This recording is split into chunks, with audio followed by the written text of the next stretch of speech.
যে মৃত্যুর পরেও যেন তার সাথে আমার দেখা হয়, যাতে একসাথে থাকতে পারি। এই দুনিয়া তো যা হইবার হয়েছি, ওই দুনিয়া যেমন জায়গায় গিয়ে তার সাথেও দেখা হয়। কাকি কোথায় আছে? মারা গেছে স্টক করে। সে যে আজকে 5 বছরে মারা গেছে, এখন আমার অন্তরটা কাঁদছে।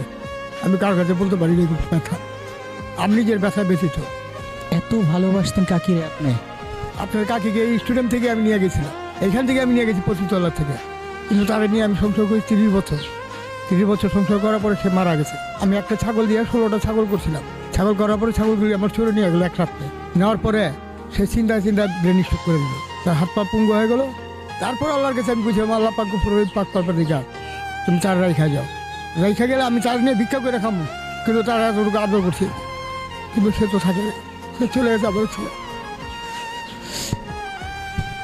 কাকিকে এত বেশি ভালোবাসতেন কেন? কারণ তারা ভালোবাসছে এই কারণে, তারও এক অসহায়, আমিও অসহায়।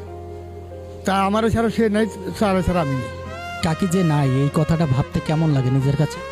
রাত্রে যে আমি ঘুম দিয়ে আসি, রাত্রে একটা কিছু আমার ঘুম আসে না, কিন্তু তার কথা চিন্তা করলে আমার চোখের বাড়ির বিষটা পানির ভিজে যায়।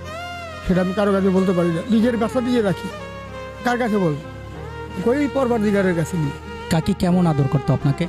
খুব আদর করতো। আমি বাসায় গেলে আমার ভাতটা বেড়ে দিত, গোসলের পানিটা ভরে দিত।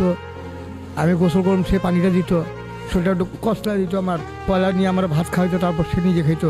কাকির সবচেয়ে কোন স্মৃতিগুলো বেশি মনে পড়ে? সে একটা আবার গোরস্থান মারা গেছে আমার রিক্সা চালানোর পয়সা দিয়ে। মৃত্যুর পরেও তার কাছাকাছি থাকতে চান? চাইতেছি আল্লাহ পাক যদি এটা কবুল করে আমার এরপরে একটা, এই আমি তার কাছে আবদার করি। আর কিছু ছিল ধন সম্পদ আমি বুঝিয়ে দিতাম, আজকে ঢাকা সিটির ভিতরে আমি 5 তলা বাড়ি 6টা করতে পারতাম, কিন্তু সে লোক করিনি আমি।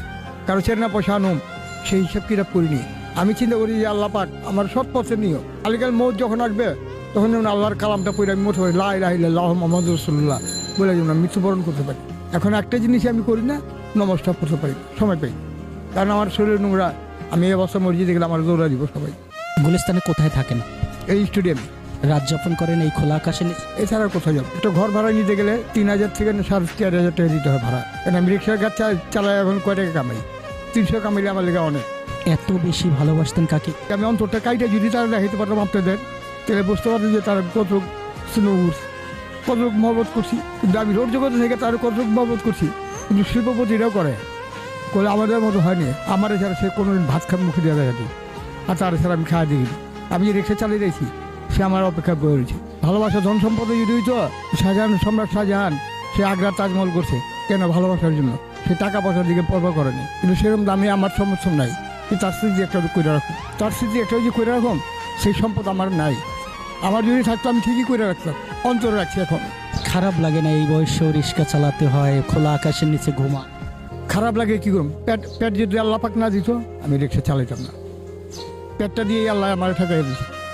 পেটটা যদি না দিত আমি মানুষের যত্ন করে দিতাম, কিন্তু সেটা আমার সমর্থন নাই। এখন এই যে রোজার মাস, আমি রোজা থাকি না, কিন্তু আমি বরঞ্চ একজনকে খাওয়া যেতেছি। রমজান রোজা থাকো,